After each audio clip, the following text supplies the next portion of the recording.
So we decompose the motion into the equilibrium point and perturbation and solved for the perturbation. We expanded it in the eigenvalues, where alpha and beta are non-zero constants.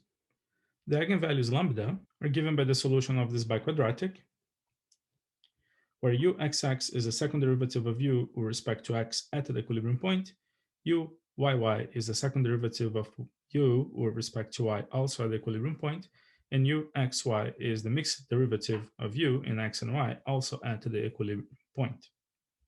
These are all constants, so this equation has a specific root to the four eigenvalues, which have the general form of complex numbers.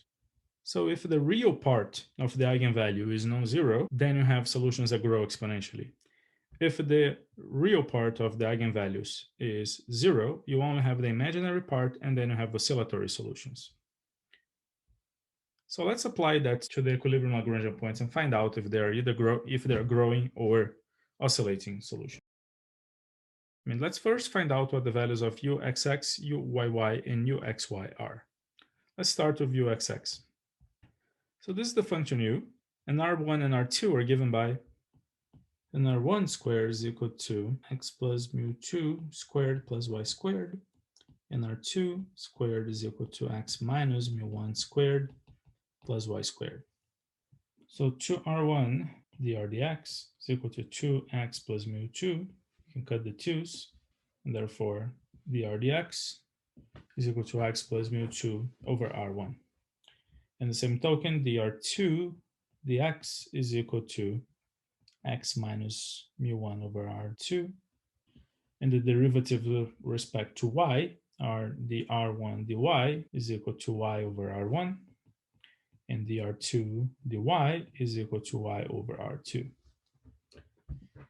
So going back then to the original equation, then we have that the derivative of u with respect to x is equal to x plus mu 1, x minus mu 1 over r1 squared is mu 1, x plus mu 2 over r1 cube minus mu 2, x minus mu 1 over r2 cube.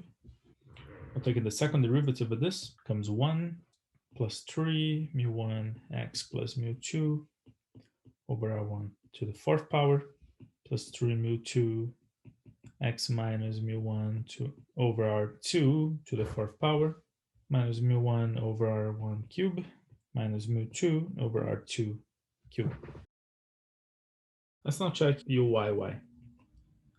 Oh, the expression for uyy is identical, except that now the derivatives of r1 and r2 with respect to y are simply y over r1 and y over r2, instead of having the terms plus mu 2 or minus mu 1. So this becomes simply second derivative of u with respect to y is equal to 1 plus 3 mu 1y r1 to the fourth power plus 3 mu 2y over r2 to the fourth power minus mu 1 over r2 cube minus mu 2 over r3 cube.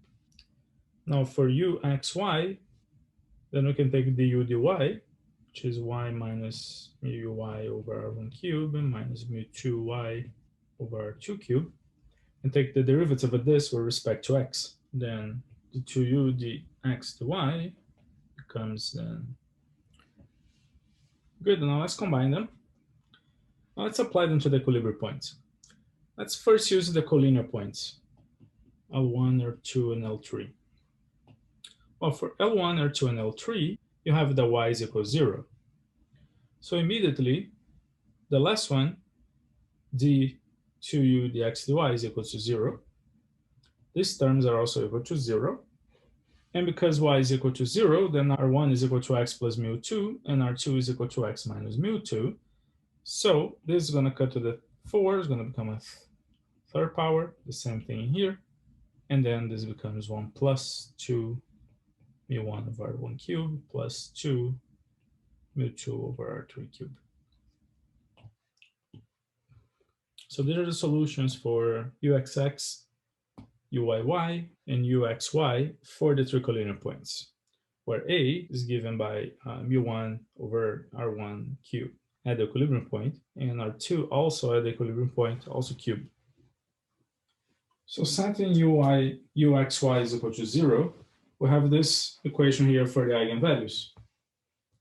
Substituting now uxx and uyy as 1 plus 2a and 1 minus 2a, the expression that we get to them is, and we can see here that unless a is equal to 2, the real part of this will always be non-zero.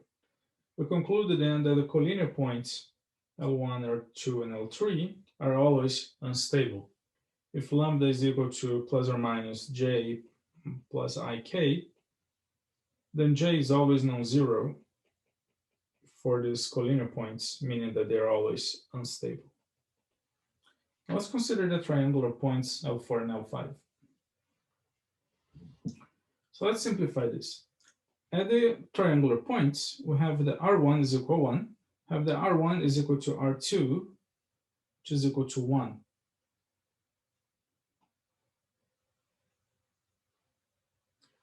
R1 is the distance to the star, R2 the distance to the planet, and it is an equilateral triangle. So R1, R2 is equal to 1.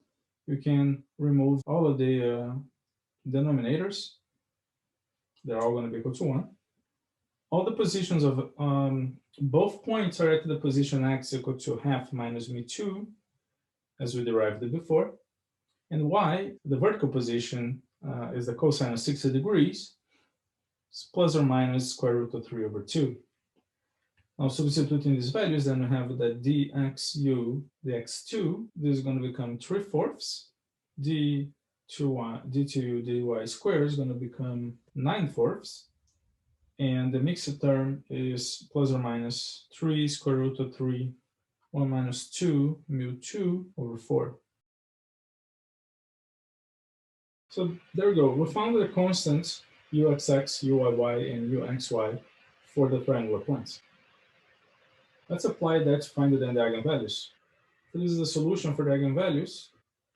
So let's see here. Uxx plus uyy minus 4 becomes 3/4 plus 9/4 minus 4. Then write that as 14/4. This 9 plus 3, 12. This becomes minus 1. So already lambda simplifies to minus half, plus or minus half. That multiplies 1 minus 4 times uxx uyy minus u squared uxy squared, and then the square root of these brackets.